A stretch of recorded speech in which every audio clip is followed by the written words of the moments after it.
Hi, my name is Akina Mordeni, and then today I will present or telling you about the philosophy teaching, especially in Student Learning Center, and then it is called problem-based learning.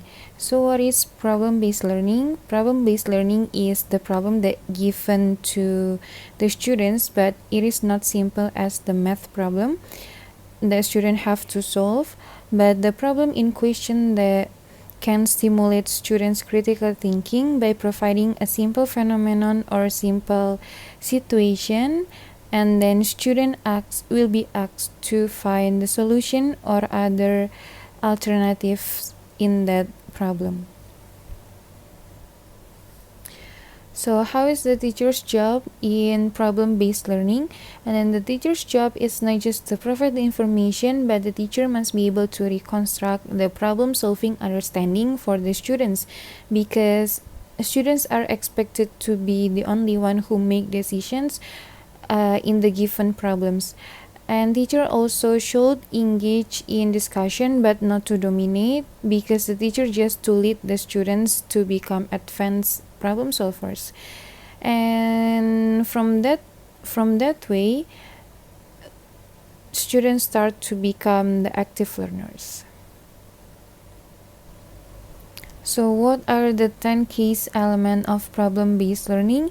The first one is teachers give students real-world problem so they can increase their curiosity, and then they can use a certain concept to analyze that problem. Then the second one is the content must be contain something that can be learned, that can be discussed, or something that can be shared with others in class. The third one is the objective of the lesson should reflect to the highest intellectual challenges, such as raising the questions, conducting mini research, critical thinking, try to make decisions, and then drawing conclusion by themselves. The next one is experiencing in collaboration. So they are expected to collaborate with their group member. They cannot work alone. They have to share or exchange their ideas.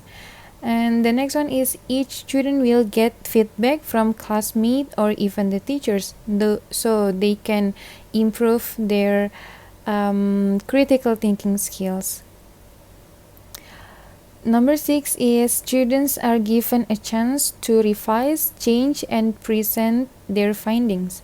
Number 7, students must engage in planning, learning, during learning, and at the end of learning. The next one is clear and easy curricula to be followed by the students. If the students just from elementary level, so we have to adjust the curricula. We have to make the easiest curricula and understandable curricula to be followed by the students. And the last one is teachers and students have the same control to make decisions, sharing their knowledge and learning. So what does PBL look like in classroom? So before PBL learning will be used in the class, teacher have to give some background information about what is problem-based learning to the students. Teacher announced that there is no rules in the class, but the teacher will put high expectation to students in class to be active learner. And then the student will know that they will be going through by an exciting and challenging journey. So number 1 is the problem scenario itself. At the beginning, students are exploring the geography, politics, economics, history, art, or even religion topic. So they will given the study case, but again the teacher have to adjust with their ability also. And then after they are given the study case, they have to analyze and do extensive research with their group members, and then they come up with the solution and conclusion at the end. And the second one, there is teachers guided questions. and we have the structure. So number 1 is what did we know, number 2 is what did we want to know, number 3 is how do we investigate, how do we access a resource, how do we assess our progress, and then number 4 is what do we learn at the end of investigations, and how and where we can be applied our knowledge. And then the last one is what is the new question that we have now. So that kind of question, it's the variation of structure approach that used by the teacher for the students. And then the last one is final assessment. So teacher can give assessment from the students' demonstration or students' presentations. And through the PowerPoint presentation, interview, newspaper articles, and etc., teacher can assess students' performance and their knowledge.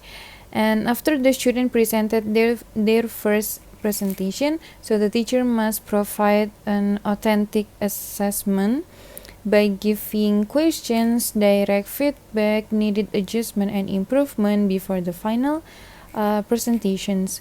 And also teacher also provide the rubric to guide students' understanding about her assessment.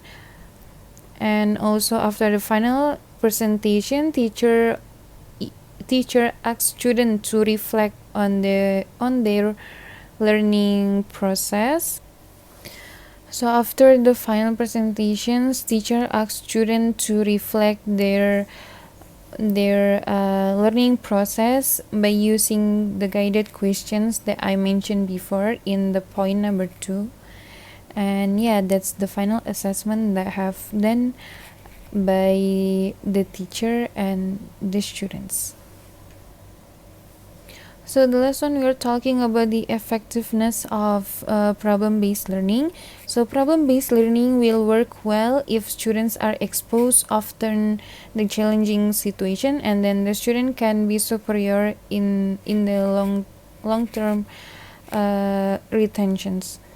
And the efficiency of PBL was coming from the question itself, because question can encourage the curiosity, and then curiosity can stimulate students' intellectual development, especially in critical thinking skills.